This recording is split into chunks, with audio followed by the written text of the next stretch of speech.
Bonjour et bienvenue sur ma chaîne, où nous explorons l'histoire de l'Afrique et du monde, plongeant au cœur des récits qui ont façonné des nations et des âmes. Aujourd'hui, nous partons pour Caracas, 1962, une ville vibrante où la lutte ouvrière se mêle au murmure des pluies tropicales, pour découvrir les racines d'un homme qui a marqué l'histoire, Nicolás Maduro Moros. Avant de plonger dans son enfance, je vous invite à vous abonner à la chaîne et à activer la cloche de notification pour ne manquer aucune de nos prochaines vidéos, où chaque épisode est une porte ouverte sur les traces de l'humanité. Les rues de La Vega, quartier populaire aux murs fissurés par le temps et les promesses non tenues, sont le berceau de Nicolás Maduro, né le 23 novembre sous un ciel chargé de nuages et d'espoir. Son père, Nicolás Seur, est un syndicaliste, un homme aux mains rugueuses, marqué par les combats pour les droits des travailleurs, ce que l'on oublie dans les bureaux climatisés des élites. Sa mère, Teresa de Ressus, institutrice, est une gardienne de savoir, ses yeux brillants d'une lueur qui défie les ombres de la misère. Dans ce foyer modeste, il n'y a ni luxe ni privilège, mais une richesse invisible, l'amour d'un peuple et la foi en un avenir où les invisibles pourraient enfin être vus. Cette histoire est celle d'un garçon qui a grandi dans la boue, mais rêvait d'atteindre les étoiles. Et si je vous disais que chacun de nous porte une graine de révolution, un rêve qui peut changer le monde? Restez avec moi jusqu'à la fin de cette vidéo pour découvrir comment Nicolás Maduro a transformé ses racines en un destin qui résonne encore aujourd'hui. Votre propre histoire pourrait bien se refléter dans la sienne. Alors, ne partez pas et laissons-nous emporter par ce voyage. Les ruelles de La Vega sont une école sans murs. Les enfants y jouent au milieu des flaques, leur rire perçant le vacarme des klaxons. Nicolás, dès son plus jeune âge, apprend à lire le monde non dans les livres, mais dans les visages fatigués des passants. À 10 ans, il accompagne son père aux réunions syndicales, où les murmures des travailleurs se transforment en cris de révolte. Ces assemblées, dans des salles aux ampoules vacillantes, sont sa première université. Il y entend des histoires de salaires volés, de familles affamées, de rêves piétinés par des patrons sans visage. Chaque mot, chaque soupir, s'enracine en lui comme les manguiers qui bordent les routes poussiéreuses de Caracas. À 16 ans, Nicolás n'est plus seulement un observateur.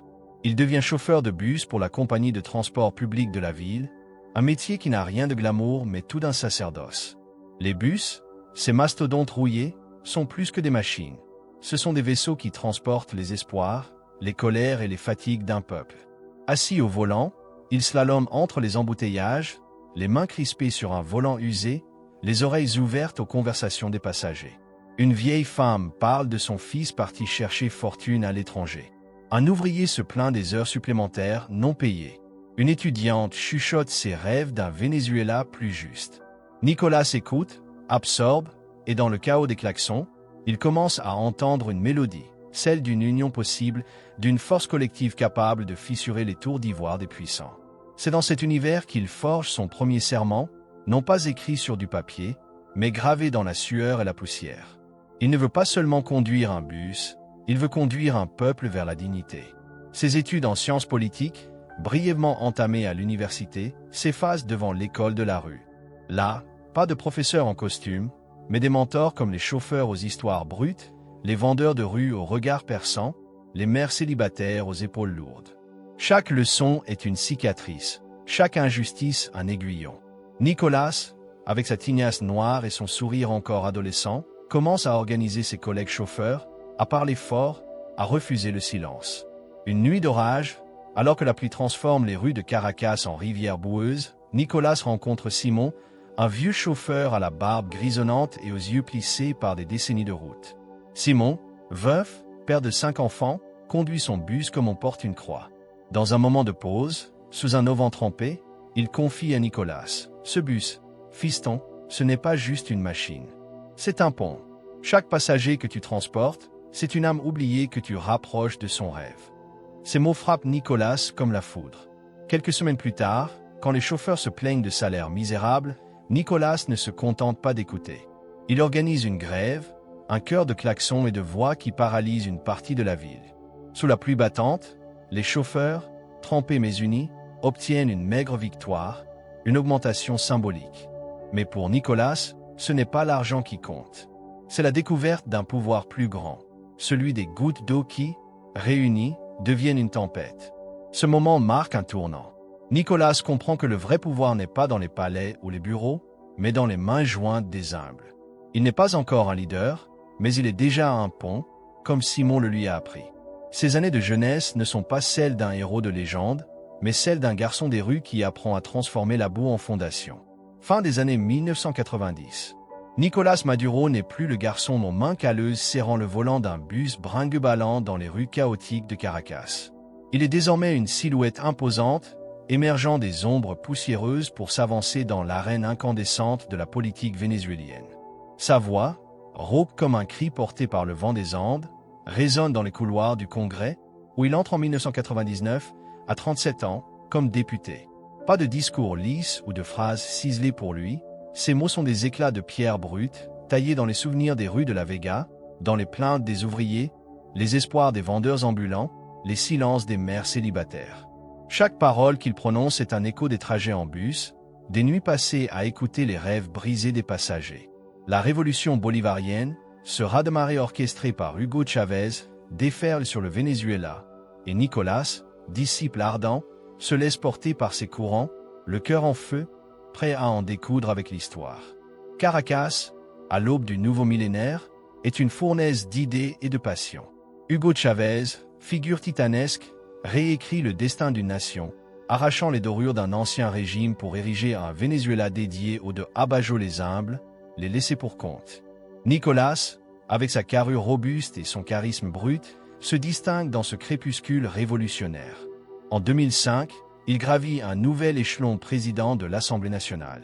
Ce n'est plus un simple porte-voix, il est désormais à la barre d'un navire législatif, naviguant dans des mers agitées. Ses discours, gorgés de ferveur pour la justice sociale, ne cherchent pas à charmer, mais à frapper. Il parle de terres redistribuées aux paysans, de nourriture pour les affamés, de dignité pour ceux qui n'ont connu que l'indifférence des puissants. Les élites d'antan, celles qui festoyaient pendant que les barrios crevaient de faim, sentaient le sol trembler sous leurs pieds. Nicolas n'est pas un orateur de salon. Il est une tempête, un marteau abattant les murs d'un ordre séculaire.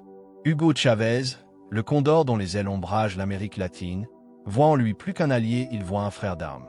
Pas un intellectuel aux formules polies, mais un syndicaliste dont le cœur bat au rythme des opprimés. En 2006, Chavez propulse Nicolas sur la scène mondiale en le nommant ministre des Affaires étrangères. C'est un saut vertigineux, des ruelles poussiéreuses de Caracas aux salles feutrées des sommets internationaux. Maduro n'a rien du diplomate classique, pas de costume taillé sur mesure, pas de sourire calibré. Il est un voyageur, un pèlerin de la Révolution, tissant des alliances avec Cuba, l'Iran, la Bolivie, des nations qui osent défier l'hégémonie du Nord. À La Havane, il partage un cigare avec Fidel Castro, les volutes de fumée encadrant des discussions sur un monde où le Sud pourrait enfin se dresser. À Téhéran, il conclut des accords pétroliers, chaque poignée de main scellant un acte de résistance contre l'impérialisme. Nicolas apprend à danser avec les tempêtes géopolitiques, chaque pas un hommage à la vision d'un monde multipolaire où les faibles ne plient plus. En 2012, devenu vice-président, Nicolas est l'ombre fidèle de Chavez. Le commandant, rongé par la maladie, voit son corps trahir l'esprit qui a soulevé des millions. À 50 ans, Maduro n'est plus le jeune chauffeur de bus, mais un homme forgé par des années de lutte politique, idéologique, intime. Il se tient aux côtés de son mentor, buvant des leçons que nul manuel ne pourrait transmettre. Comment galvaniser une foule, comment tenir bon face à l'adversité, comment naviguer dans les fractures d'une nation déchirée. Les rues de Caracas s'agitent, l'opposition fourbit ses armes, et le monde observe, suspendu, un Venezuela au bord du précipice. Chavez, dans ses derniers instants, sait que l'heure est grave. Dans une chambre d'hôpital drapée du drapeau tricolore, il désigne Nicolas comme son héritier. Nicolas n'est pas un saint, murmure-t-il, la voix fragile mais résolue, mais c'est un combattant. Porte cette lutte pour le peuple. Plongeons dans la nuit des serments, un moment suspendu en 2012. Chavez, affaibli par le cancer, réunit ses fidèles dans une chambre d'hôpital à Caracas. L'odeur d'antiseptique se mêle au poids de l'histoire, les drapeaux au mur semblent retenir leur souffle. Nicolas s'agenouille près de son mentor, ses yeux rivés sur le feu vacillant de Chavez. « Si je tombe, murmure ce dernier, relève-toi pour eux, pour le peuple. » La voix de Nicolas tremblait, mais il prête serment, non à un homme, mais a un idéal, porter la flamme de la révolution, illuminer le chemin des sans-voix. Une larme, partagée dans le silence, scelle ce pacte. Cette nuit-là, alors que Caracas bourdonne au-delà des murs, Nicolas sort sous la pluie, le fardeau d'une nation pesant sur ses épaules. Ce n'est pas une couronne qu'il reçoit, mais une promesse, un fil invisible le menant vers le palais de Miraflores, vers le creuset du pouvoir. Cette ascension est plus qu'une montée dans les rangs, c'est une métamorphose. Nicolas, jadis conducteur dans le chaos des rues, guide désormais une nation à travers ses espoirs et ses tempêtes. Il n'est pas Chavez, nul ne le pourrait. Mais il est un condor à sa manière, s'élançant sur des ailes prêtées, apprenant à voler dans des bourrasques qu'il devra affronter seul. Chaque pas, du pupitre de l'Assemblée à la scène mondiale, est une note dans la symphonie d'une révolution qui refuse de s'incliner. Mars 2013. Le Venezuela est une plaie ouverte, un pays où le deuil est aussi palpable que la chaleur moite des tropiques. Hugo Chavez, le titan qui a fait trembler les puissants et vibrer les humbles, s'éteint, laissant derrière lui un silence assourdissant. Nicolas Maduro, à 50 ans, n'est plus l'ombre discrète du commandant, mais un homme propulsé sur une scène où chaque pas menace de le faire chuter. Président par intérim, il porte un fardeau plus lourd que les montagnes des Andes, l'héritage d'une révolution et les espoirs d'un peuple fracturé. Dans cette section, le style narratif sera introspectif et dramatique, presque comme un monologue intérieur, où les pensées de Maduro se mêlent à l'agitation extérieure. Chaque mot est une plongée dans son esprit, ses doutes, ses combats, tandis que le spectateur est happé par la tension d'un pays au bord du gouffre. Imaginez Nicolas dans le palais de Miraflores, seul dans une salle aux murs ornés de portraits de Bolivar.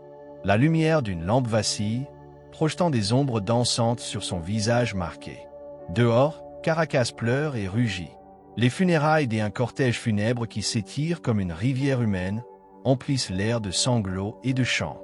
Nicolas, encore vice-président, marche parmi la foule, ses chaussures trempées par la boue des rues. Il sent les regards certains pleins d'espoir, d'autres chargés de méfiance. Comment succéder à un géant, se demande-t-il, la gorge nouée. Les drapeaux tricolores claquent au vent, mais pour lui, il semble murmurer une question. Es-tu prêt à porter cette couronne d'épines? Avril 2013. Les élections présidentielles sont un champ de bataille où chaque voix est une arme. Face à Enrique Capriles, l'opposant au verbe affûté, Maduro brandit l'étendard de la révolution bolivarienne. Ces meetings sont des théâtres à ciel ouvert. À Maracaibo, il grimpe sur une estrade, son poing levé comme un défi au ciel, et calme. Nous sommes les fils de Chavez. La foule, rouge comme une mer de feu, répond par des cris qui font vibrer la terre. Mais la victoire, arrachée avec 50,6% des voix, est un fil fragile. L'opposition hurle à la fraude, les rues s'embrasent de manifestations, et Nicolas, désormais président, entre dans le palais comme un gladiateur dans une arène. Le trône qu'il occupe tremble déjà sous le poids des attentes et des colères. Ses premiers gestes sont ceux d'un homme qui croit encore aux rêves bolivariens. Il lance des astérisques mission astérisques, ces programmes sociaux hérités de Chavez, pour construire des logements dans les barrios, offrir des écoles aux enfants des bidonvilles, apporter des médecins là où la misère règne. Chaque ruban coupé dans une cérémonie, chaque sourire échangé avec une famille relogée est une offrande à la mémoire de son mentor. Mais le Venezuela qu'il gouverne est un puzzle en miettes. Le pétrole, poumon de l'économie, s'effondre, les prix mondiaux plongeant comme un oiseau abattu. Les sanctions internationales, imposées par des puissances étrangères, enserrent le pays comme une chaîne invisible. Les supermarchés deviennent des musées de rayons vides, les files d'attente s'étirent comme des serpents affamés, et les murmures de désespoir se muent en cris. Nicolas, dans son bureau, lit des rapports économiques qui ressemblent à des nécrologies. Résister, se répète-t-il, comme un mantra, convaincu que la révolution est une flamme à protéger, même si elle brûle ses propres doigts. En 2018, il se représente, défiant un monde qui le regarde avec suspicion. Réélu dans un scrutin que beaucoup qualifient de mascarade, il s'accroche au pouvoir comme un marin à une bouée dans la tempête. Les observateurs internationaux tournent le dos, l'opposition boycotte, mais Nicolas reste debout, invoquant Bolivar et Chavez comme des boucliers contre les accusations. Il parle de sabotage économique, de complot ourdi à Washington, de mains invisibles qui étranglent son peuple. Ses détracteurs le peignent en tyran, ses partisans en rempart contre l'impérialisme. Ils dansent sur un fil tendu entre l'idéal et la réalité, chaque pas un défi à la gravité. Président, il est pourtant prisonnier de son destin, de son serment, d'un pays qui l'aime et le haut avec la même ferveur. Revenons à la veillée funèbre d'un instant où le temps semble figé. Des millions de Vénézuéliens, du pêcheur des côtes de Maracaibo au professeur de Mérida, défilent devant le cercueil, une procession infinie sous un ciel de cendres. Nicolas, perdu dans la foule, croise Maria, une vieille femme aux joues striées de larmes. Elle lui prend la main, ses doigts tremblants mais fermes, et murmure « Il nous a appris à voler, Nicolas. Maintenant, c'est à vous de nous faire planer. » Ces mots, simples mais lourds comme une encre, le transpercent. Il ne promet pas l'impossible, mais il s'engage à essayer. Dans les semaines qui suivent, il sillonne les barrios, écoute les plaintes, partage un café avec les humbles. Ce geste, capturé par un objectif anonyme, devient une lueur dans le chaos. Un président qui, au cœur du deuil, choisit d'être un frère aîné, guidant une nation vers une renaissance collective. Le Venezuela, sous le règne de Nicolás Maduro, est une terre calcinée où les braises d'une révolution jadis flamboyante fument encore, entre espoir et désolation. L'année 2013 a marqué son couronnement, mais les années qui suivent sont un brasier où s'entremêlent gloire et désastre. Le pays saigne, une hyperinflation galopante transforme les bolivars en papier sans valeur, les sanctions internationales s'abattent comme des chaînes invisibles et un exode massif pousse des millions de Vénézuéliens vers des horizons incertains. Maduro, désormais silhouette centrale dans cette tragédie, est un paradoxe vivant. Un homme qui voulait panser les plaies d'une nation, mais dont les remèdes, pour certains, empoisonnent davantage. Pour cette section, le style narratif sera viscéral et fragmenté, comme un journal de bord écrit dans l'urgence, alternant entre la voix du peuple et les éclats de Maduro, pour capturer la tension brute d'un leadership contesté et retenir le spectateur dans un tourbillon d'émotions contradictoires. Caracas, 2015. Les rues sont des labyrinthes de désespoir.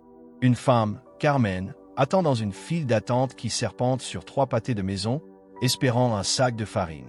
Ses enfants, à la maison, n'ont mangé qu'une arepa sèche en 2 jours. Elle murmure à sa voisine. Où est la révolution maintenant? À des kilomètres de là, dans le palais de Miraflores, Nicolás Maduro s'adresse à la nation. Sa voix, diffusée sur des écrans craquelés, tonne « L'impérialisme yankee veut nous mettre à genoux ». Il accuse Washington, les élites, les complots invisibles. Ces mots sont des flammes, mais pour beaucoup, ils ne réchauffent plus, ils brûlent. L'hyperinflation, atteignant des sommets vertigineux, transforme chaque salaire en cendres. 1 kilo de riz coûte une fortune, un rêve devient un luxe. Les sanctions internationales, imposées par les États-Unis et leurs alliés, étranglent l'économie, bloquant l'accès au pétrole, aux médicaments, à l'espoir. Pourtant, Maduro ne plie pas. Dans ses discours, il brandit le bouclier de la souveraineté, invoquant l'esprit de Bolivar et de Chavez comme des talismans. Il accuse l'opposition de trahison, les médias étrangers de mensonges, les puissances mondiales de vouloir coloniser le Venezuela. Les critiques fusent, on l'accuse d'autoritarisme, de réprimer les manifestations, d'étouffer les voix dissidentes. Les élections de 2018, où il est réélu, sont un champ de mine boycotté par l'opposition, dénoncé par la communauté internationale comme frauduleuse. Nicolás, depuis son pupitre, défie le monde. Le peuple m'a choisi. Mais dans les barrios, les murmures grandissent. Qui choisit la faim? L'exode s'accélère. Des familles entières, sacs sur le dos, traversent les frontières vers la Colombie, le Brésil, le Pérou, cherchant un refuge que leur terre ne peut plus offrir. Et pourtant, dans ce chaos, des lueurs percent.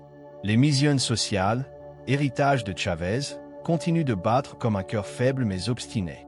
Des cliniques gratuites soignent encore les pauvres, des écoles accueillent les enfants des bidonvilles, des logements poussent dans des terrains vagues. Maduro, lors de ses tournées, serre des mains, distribue des promesses, parle de résistance. Il tisse des alliances avec des nations comme la Chine, la Russie, Cuba, défiant l'hégémonie occidentale. Ces gestes, pour ses partisans, sont des étincelles d'espoir, des preuves que la révolution n'est pas morte. Mais pour ses détracteurs, ce ne sont que des braises mourantes, incapables de réchauffer un pays gelé par la crise. En 2025, toujours au pouvoir, Maduro est un funambule, marchant sur un fil entre l'idéal bolivarien et une réalité qui s'effrite. Ces traces dans l'histoire sont des charbons ardents. Certains y voient une chaleur salvatrice, d'autres un incendie destructeur. Remontons à 2017, au cœur de la pénurie, dans une file d'attente à Petare, l'un des plus grands bidonvilles de Caracas. Rosa, une mère de 3 enfants, attend depuis l'aube pour 1 litre de lait. Ses yeux sont creux, son espoir usé. Soudain, Nicolás Maduro apparaît. Sans cortège, sans caméras officielles, une visite surprise. Au lieu de prononcer un discours, il sort un repas de son sac, un simple plat d'arepa et de haricots, et le tend à Rosa. « Partageons », dit-il. Ensemble, ils distribuent la nourriture à la foule, un geste modeste mais vibrant. La faim unit plus que les balles divisent, lance-t-il, et pour un instant, la file d'attente devient une communauté. Cette scène, relatée par des téléphones portables, touche des milliers de cœurs. Dans l'abîme de la crise, un acte simple allume une flamme. La solidarité peut naître même des cendres. Nicolás Maduro, un nom qui résonne comme un écho dans les vallées fracturées du Venezuela, un nom qui divise comme un fleuve en crue, charriant à la fois des rêves d'égalité et des torrents de désespoir. En 2025, il se tient toujours au sommet d'un pays transformé pour le meilleur et pour le pire. Héritier d'Hugo Chavez, il a voulu porter la flamme bolivarienne, mais son règne est une tapisserie déchirée, tissée de lueurs d'espoir et d'ombres profondes. Cette section adopte un style lyrique et universel, presque prophétique, où chaque phrase s'élève comme une prière, interrogeant l'héritage de Maduro et l'âme humaine elle-même. Le spectateur est invité à contempler, non pas seulement un homme, mais l'empreinte qu'il laisse dans le grand livre de l'histoire, un miroir tendu à nos propres aspirations et contradictions. Regardez le Venezuela, une terre où les montagnes murmurent des légendes anciennes et où les rivières chantent des chansons de lutte. Nicolás Maduro, jadis chauffeur de bus, puis disciple d'un géant, est devenu le visage d'une nation à la croisée des chemins. Son héritage, des écoles érigées dans les bidonvilles, où les enfants des barrios, aux pieds nus mais aux yeux brillants, apprennent à écrire leur propre futur. Des alliances forgées avec des nations du Sud, Chine, Russie, Cuba qui redessinent les contours d'un monde où les faibles osent défier les puissants. Mais aussi des cicatrices, des millions d'exilés fuyant la faim et l'incertitude, leurs valises pleines de souvenirs d'un pays qu'ils aimaient mais ne pouvaient plus porter. Des accusations de répression, des prisons où les voix dissidentes s'éteignent, des élections contestées qui laissent un goût amer dans les cœurs.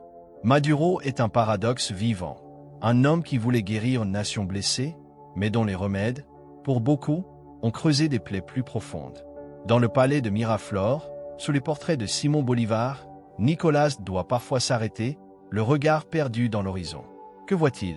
Un pays où les astérisques mission astérisque social, ces phares dans la nuit, continuent d'offrir des soins aux pauvres, des livres aux enfants, des toits aux sans-abri. Mais aussi un pays où les files d'attente pour du pain s'étendent comme des prières sans réponse, où l'hyperinflation a transformé les rêves en chiffres absurdes. Il parle encore de souveraineté, brandissant le drapeau tricolore comme un bouclier contre l'impérialisme yankee. Ses partisans le célèbrent comme un gardien de la révolution, un homme qui refuse de plier devant les sanctions et les complots. Ses détracteurs le nomment tyran, un leader qui s'accroche au pouvoir tandis que son peuple s'échappe. Qui est-il vraiment? Un libérateur ou un geôlier? Peut-être les deux, car l'histoire, comme un fleuve, ne juge pas, elle coule, emportant tout sur son passage. Maduro nous force à poser une question plus vaste. Qu'est-ce que le pouvoir?